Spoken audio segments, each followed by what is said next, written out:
मित्रों, आज मैं जगन्नाथपुरी रथ यात्रा के इतिहास, महत्व और महात्मा के बारे में बताने जा रहा हूँ, जब भगवान स्वयं अपने भक्तों के बीच में आते हैं। भारत की सनातन संस्कृति के अनेक पर्व मनाए जाते हैं, किंतु जगन्नाथपुरी की रथ यात्रा का स्थान अत्यंत विशिष्ट है। यह केवल एक धार्मिक उत्सव नहीं, बल्कि भक्ति, समानता, सेवा और मानवता का अद्भुत संगम है। हर वर्ष आषाढ़ शुक्ल द्वितीया के दिन ओडिशा के पुरी नगर में करोड़ों श्रद्धालु भगवान जगन्नाथ, उनके बड़े भाई बलभद्र और बहन सुभद्रा की भव्य रथ यात्रा का साक्षी बनते हैं। ये विश्व की सबसे विशाल प्राचीन रथ यात्राओं में से एक मानी जाती है। जगन्नाथ दो शब्दों से मिलकर बना है, जगत और नाथ। जगत अर्थात संपूर्ण संसार, नाथ अर्थात स्वामी, अर्थात समस्त विश्व के स्वामी। इसी कारण भगवान जगन्नाथ को सभी जाति, धर्म, वर्ग और लोगों का भगवान माना जाता है। रथ यात्रा का इतिहास क्या है? पौराणिक कथाओं के अनुसार मालवा के राजा इंद्रद्युम्न भगवान विष्णु के परम भक्त थे। उन्होंने स्वप्न में भगवान नील माधव स्वरूप के दर्शन दिए। उनके अनेकों खोजों के बाद भगवान के दिव्य स्वरूप की स्थापना पुरी में हुई। और बाद में यात्रा क्यों निकाली जाती है भाइयों? मान्यता है कि भगवान जगन्नाथ वर्ष में एक बार अपने भाई बलभद्र और बहन सुभद्रा के साथ अपनी मौसी के घर अर्थात गुंडीचा मंदिर जाते हैं। लगभग 3 किलोमीटर की इस यात्रा में लाखों श्रद्धालु भगवान के रथ को रस्सियों से खींचते हैं। 9 दिन बाद भगवान पुनः बहुड़ा यात्रा के माध्यम से मुख्य मंदिर लौटते हैं। 3 रथों का परिचय क्या है? पहला जो रथ है उसको बोलते हैं नंदी घोष, जो भगवान जगन्नाथ का रथ होता है। लगभग 45 फीट ऊंचा, 16 पहिए लगे रहते हैं। दूसरा होता है ताल ध्वज, भगवान बलभद्र का रथ, 14 पहिए होते हैं। तीसरा होता है दर्प दलन या देव दलन, देवी सुभद्रा का रथ, 12 पहिए लगे रहते हैं। विशेष बात यह है कि इन रथों का निर्माण प्रत्येक वर्ष नई लकड़ी से किया जाता है। रथ यात्रा का आध्यात्मिक महत्व पहला है, भगवान स्वयं भक्तों के पास आते हैं।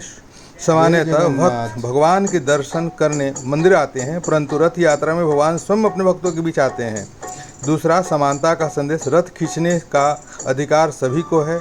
वहाँ जाति, धर्म, भाषा या सामाजिक स्थिति का कोई भेदभाव नहीं रहता है। सेवा और समर्पण। रथ की रस्सी खींचना अत्यंत पुण्यदायक माना जाता है। ये भगवान के प्रति समर्पण और सेवा का प्रतीक है। जीवन यात्रा का प्रतीक है। रथ हमारे शरीर का, भगवान आत्मा के और रस्सी भक्ति का प्रतीक मानी जाती है। भक्ति ही जीवन रूपी रथ को सही दिशा देती है। महात्मा क्या है? शास्त्रों में वर्णित है कि भगवान जगन्नाथ के दर्शन, नाम स्मरण और रथ यात्रा में श्रद्धापूर्वक सहभागिता के साथ से मनुष्य के पाप क्षीण होते हैं तथा आध्यात्मिक उन्नति का मार्ग प्रशस्त होता है। भक्तों की मान्यता है कि भगवान का एक दर्शन भी जीवन को धन्य कर देता है। रथ यात्रा से जुड़े प्रमुख अनुष्ठान क्या क्या होते हैं? सबसे पहले स्नान पूर्णिमा, फिर अनवसरा विश्राम काल। इसके बाद तीसरा जो सबसे इम्पोर्टेंट मुख्य जो उत्सव होता है वो होता है नेत्रोत्सव। फिर होता है पहाड़ी विजय।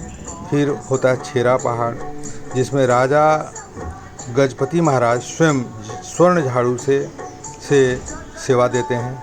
उसके बाद शुरू होती है महत्वपूर्ण गुंडीचा यात्रा। फिर होता है हेरा पंचमी, बहुधा यात्रा। बहुधा यात्रा में वापस लौटते हैं भगवान 9 दिनों के बाद। फिर सुनावेश, पूरा उनके चेहरे को, पूरे शरीर को सुनावेश से सजाया जाता है।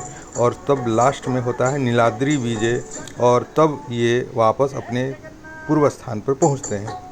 ये विश्वव्यापी उत्सव है दोस्तों।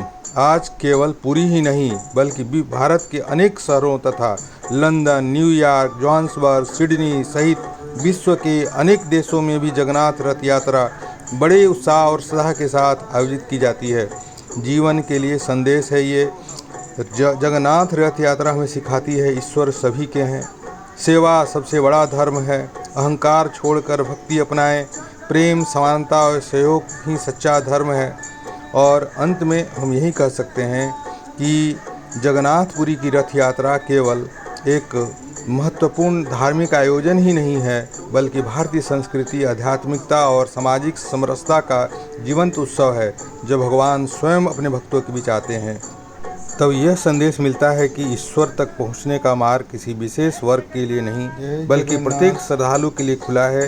यही कारण है कि करोड़ों लोगों की आस्था इस दिव्य रथ यात्रा के से जुड़ी हुई है और इसका महत्व समय के साथ निरंतर बढ़ता जा रहा है। जय जगन्नाथ, जय जगन्नाथ।